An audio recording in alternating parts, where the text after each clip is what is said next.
Bismillahirrahmanirrahim.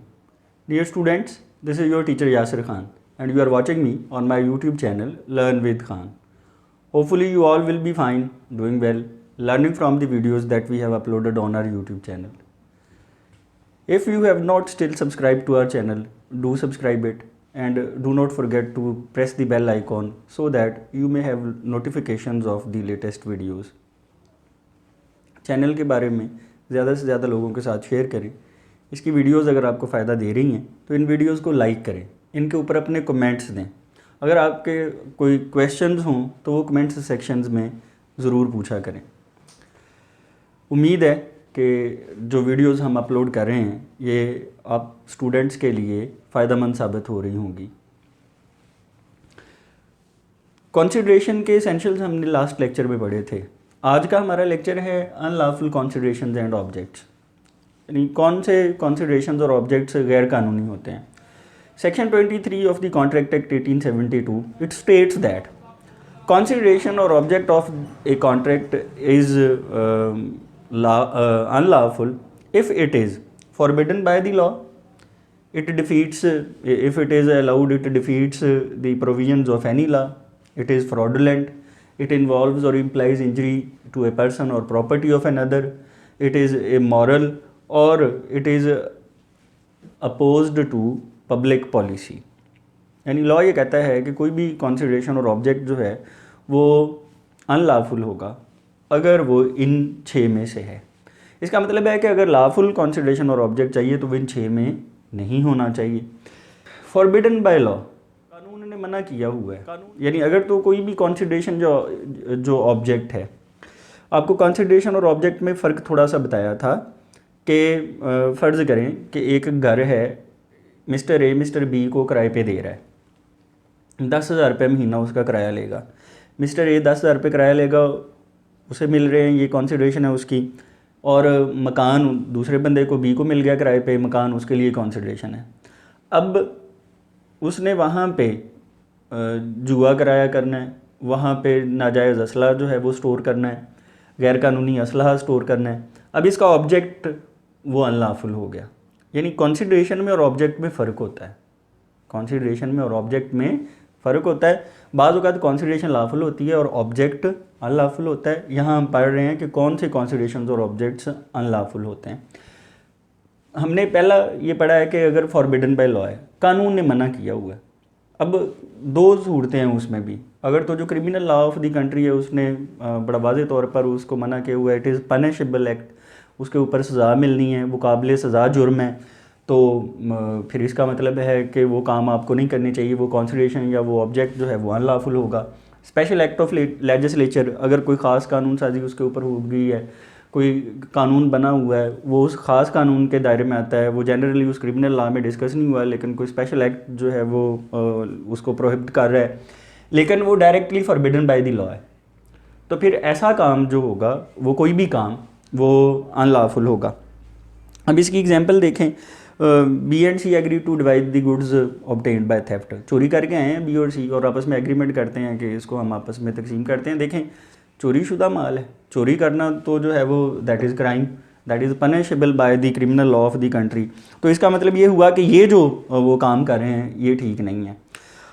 Cell of alcohol, आप कहते हैं जी अल्कोहल बेच देते हैं और वो बग़ैर लाइसेंस के। देखें, इजाज़तनामा है, अगर आपके पास लाइसेंस है फिर तो आप बेच सकते हैं, अगर लाइसेंस ही नहीं है तो आप उसको नहीं बेच सकते हैं। It is forbidden by law. फिर उसके बाद है ये बात जहन में रखें कि अगर A promises to obtain for B an employment in public service और बी प्रोमिसेस के जी उसको 1 लाख रुपए दे देगा, ये रिश्वत है, ये बात जो है वो गलत है। फिर अगर फ़र्ज़ करें कि बैन सूबाई ट्रेड के ऊपर पाबंदी है, सूबों के दरमियान में ट्रेड नहीं हो सकती है। आप कहते हैं कोई जिन्स है, मसलन वीट हो सकती है और राइस हो सकते हैं, गवर्नमेंट ने किसी वजह से सूबों के दरमियान तजारत में पाबंदी लगाई हुई है, उसके बावजूद कोई बंदा कहता है कि नहीं इसको, यानी स्पेशल एक्ट ऑफ लेजिस्लेचर हो गया, उसको मना कर दिया गया, इसके बावजूद कोई बंदा कहता है कि जी ये काम कर लेते हैं, लॉ ने डायरेक्टली रोका हुआ है, आप वो काम नहीं कर सकते। ऐसा कोई भी कंसिडरेशन और ऑब्जेक्ट जो होगा वो अनलॉफुल होगा। सेकंड इज़ इट के defeats the provisions of any law. Law ये कहता है कि यानी वो काम जो है ना, वो कोई भी काम जो है वो कानून की किसी शिक को धोखा दे रहा है, वो डायरेक्टली फॉरबिडन बाय लॉ नहीं है, बराह रास्त लॉ ने नहीं रोका हुआ। अगर हम उस काम को होने दें तो इनडायरेक्टली लॉ वायलेट करेगा, यानी वो जो है वो इनडायरेक्ट वायलेशन ऑफ लॉ है, यानी डायरेक्ट उसका कोई इशू नहीं है। अब इसकी एग्जांपल ज़रा देखें कि C fails to pay loan ही borrowed from a bank. Mister C है, उसने किसी बैंक से कर्ज़ा लिया, अब वो कर्ज़ा अदा नहीं कर सका।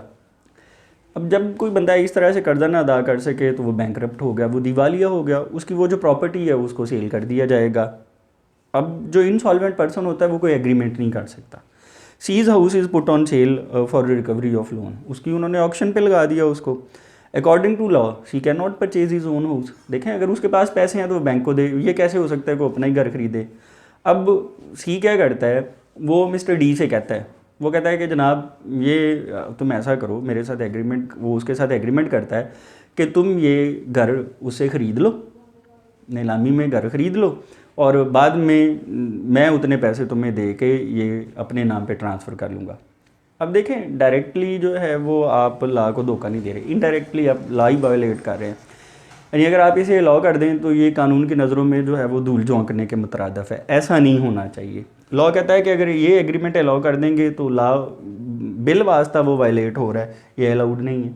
फ्रॉडलेंट, किसी भी एग्रीमेंट का मकसद, वो जो कॉन्सिडरेशन और ऑब्जेक्ट है उसका मकसद जो है वो किसी के साथ फ्रॉड करना नहीं होना चाहिए। फ्रॉड जो है वो ठीक नहीं है, ये अनलॉफुल है। ए प्रोमिसेस टू पे ₹20,000 टू बी, ए बी से कहता है मैं तुम्हें 20,000 दूंगा if you commit fraud on C, अगर तुम सी से फ्रॉड करो तो ये काम ठीक नहीं है। एक फ्रॉड की ये हो सकती है कि A is the agent of X, A X का एजेंट है और A agrees to sell land to B at a lesser price ना without the knowledge of X, यानी वो ए बी से मिल जाता है, वो एजेंट है वो किसी और का और वो कहता है कि जी दूसरी पार्टी से मिल के कि यार ये मकान ज़्यादा पैसों का है, कम पैसों में जो है वो बिकवा रहा है, वो दूसरे बंदे के साथ मिल गया, वो एक्स के साथ फ्रॉड कर रहा है, ये बात ठीक नहीं है, ये अनलॉफुल है और वॉइड है। इन्वॉल्व्स और इम्प्लाइज इंजरी टू पर्सन और प्रॉपर्टी, यानी वो जो भी कॉन्सिडरेशन और ऑब्जेक्ट है उसका मकसद किसी शख्स को उसकी प्रॉपर्टी को नुकसान पहुंचाना है, तो ऐसा काम भी जो है वो अनलॉफुल है, ये इलीगल है, वॉइड है। Y agrees with X to put a certain property on fire, Y X से कहता है वो प्रॉपर्टी है किसी की, वो कहता है जी इसको आग लगा दो, किसी की खड़ी फसल को आग लगा देना, वो जी उसका बंदे का घर तबाह करो, ठीक, ये काम जो हैं वो इलीगल है, वॉइड है, अनलॉफुल है। और फिर ऐसे ही an agreement to beat a man, ये इस फलाने बंदे को जो है वो मारपीट करो या किसी बंदे को जान से ही मार दो, आप जो है वो उसकी सुपारी दे देते हैं, उसके पैसे दे देते हैं किसी हिटमैन को, ये बात कतई तौर पर एक्सेप्टेबल नहीं है। फिर court regards it as immoral, अदालत समझती है कि ये गैर अखलाकी बात है। अब इमोरल क्या होता है, इमोरल गैर अखलाकी होता है which is against the moral values of the society, माशरे की अखलाकी इकदार के जो खिलाफ बात है वो इमोरल है। तो अगर कोई जो कॉन्सिडरेशन और ऑब्जेक्ट है वो against the moral values of the society हो, अदालत की नज़रों में वो ऐसी हो, तो फिर वो अनलॉफुल कॉन्सिडरेशन और ऑब्जेक्ट्स में आएगी। अब इसकी एग्जांपल से आपको बात समझ आएगी, बड़ा ज़बरदस्त है ये case reference by Bijli versus Hamdanagar दिया हुआ है। हुआ ये कि married woman was given money to obtain divorce from her husband and the married the lender, यानी उस जो है वो मैरिड वुमन और एक लैंडर के दरमियान मुआहदा हुआ। उसने ये कहा कि ये जो मैं तुम्हें पैसे दे रहा हूँ ना, तुम इसे इसलिए दे रहा हूँ कि तुम अपने खाविंद से तलाक लो और मेरे से शादी कर लो। देखिए, शादी में ऐसे कोई बुराई नहीं है, ऐसा तलाक को बुरा समझा गया, लेकिन ठीक है उसका हक है, वो यूज़ करे, उसे तलाक ले ले।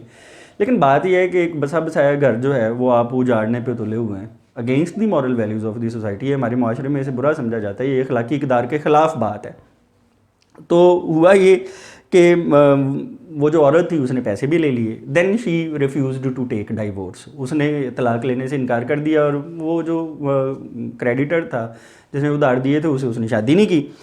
तो वो अदालत चले गया कि जी मेरे पैसे हैं इसके पास, हमारे दरमियान ये मुआहदा हुआ है, हेल्ड। अब लॉ ने क्या, अदालत ने क्या फ़ैसला दिया, दी एग्रीमेंट वाज इमोरल। अदालत ने कहा कि ये जो मुआहदा है वो गैर अखलाकी है and lander could not recover the money, और वो जो जिसने पैसे उधार दिए थे उस मैरिड वुमन को, वो पैसे रिकवर नहीं कर सका। इसी पॉइंट के ऊपर इमोरल होने के ऊपर ही इसका फैसला हुआ है। ये केस रेफरेंस है। अपोज्ड टू पब्लिक पॉलिसी, अवामी मफाद के ख़िलाफ़ नहीं होना चाहिए कोई भी कॉन्सिडरेशन और ऑब्जेक्ट जो है। देखिए कोई भी कॉन्सिडरेशन और ऑब्जेक्ट अगर उसे हम अलाउ करें वो उस माशरे की वेलफेयर के या उस रियासत की वेलफेयर के अगेंस्ट हो, उसकी फलाह बहबूद के ख़िलाफ़ हो, हार्मफुल नुकसानदेह हो, कोई भी एग्रीमेंट जो करप्शन लेके आए, जो इनजस्टिस लेके आए, नाइंसाफ़ी लेके आए, अदल को ख़राब करे, गैर अखलाकी काम हो, वो अगेंस्ट पब्लिक पॉलिसी वो समझा जाता है। जैसे आप किसी बंदे को पैसे देते हैं कि जी तुम इस मुकदमे में झूठी गवाही दे दो, अब ये ठीक बात नहीं है, नाइंसाफ़ी की तरफ लेके जाता है। एन एग्रीमेंट टू इन्फ्लुएंस जजेज़ के ऊपर इन्फ्लुएंस करने की कोशिश करना। फिर कोई मुल्क हमारा दोस्त है, हम किसी बंदे के साथ एग्रीमेंट करते हैं कि जी उस मुल्क में कोई ऐसी कार्रवाई करे जिससे वहाँ पे इंतशार फैले, friendly relations of the state ख़राब हो, ये बात दुरुस्त नहीं है। फिर ऐसे ही अगर एलियन एनिमी है, एलियन होता है इनहेबिटेंट ऑफ फॉरेन कंट्री, गैर मुल्की बाशिंदे को एलियन कहते हैं। अगर वो किसी ऐसे मुल्क का बाशिंदा हो जिसके साथ हमारे दोस्ताना ताल्लुकात हैं तो वो एलियन फ्रेंड कहलाता है। अगर वो किसी ऐसे मुल्क का बाशिंदा हो जिसके साथ हमारे जंग वाले ताल्लुकात हैं, तो अच्छे ताल्लुकात नहीं हैं, तो वो एलियन एनिमी कहलाता है। तो कोई भी एग्रीमेंट जो हम एलियन एनिमी से करें, यानी किसी मुल्क के साथ हमारी, इंडिया के साथ किसी और मुल्क के साथ हमारी जो है वो प्रॉपर रिलेशंस नहीं है अगर, तो उस मुल्क के बाशिंदे के साथ हम मुआहदा करते हैं, वो एग्रीमेंट जो हम उस मुल्क के बाशिंदे के साथ करेंगे ये जो है वो स्टेट के इंटरेस्ट्स में नहीं है। तो ये याद रखें कि जो भी पब्लिक पॉलिसी के ख़िलाफ़ बात होगी वो अनलॉफुल कॉन्सिडरेशंस एंड ऑब्जेक्ट्स में आएगा। ये 6 पॉइंट्स आपने जहन में रखने हैं। ये अगर हैं तो फिर वो अनलॉफुल है, अगर ये नहीं होंगे तो फिर ला में एक बड़ी ज़बरदस्त बात होती है यहाँ कि जी ये भी नहीं है, ये भी नहीं है, ये भी नहीं है, बात बड़ा वाज़ेह होगी। अब हमें पता चल गया ये 6 जो हैं वो ना हों तो फिर कॉन्सिडरेशन और ऑब्जेक्ट ने क्या होना है, लॉफुल होना है। उम्मीद है ये पॉइंट्स आपको समझ में आ गए होंगे, और अगर ये आपको समझ में आए हैं तो वीडियो को लाइक ज़रूर करें और इसके ऊपर अपने कमेंट्स दें। Thanks for watching this video. Thank you.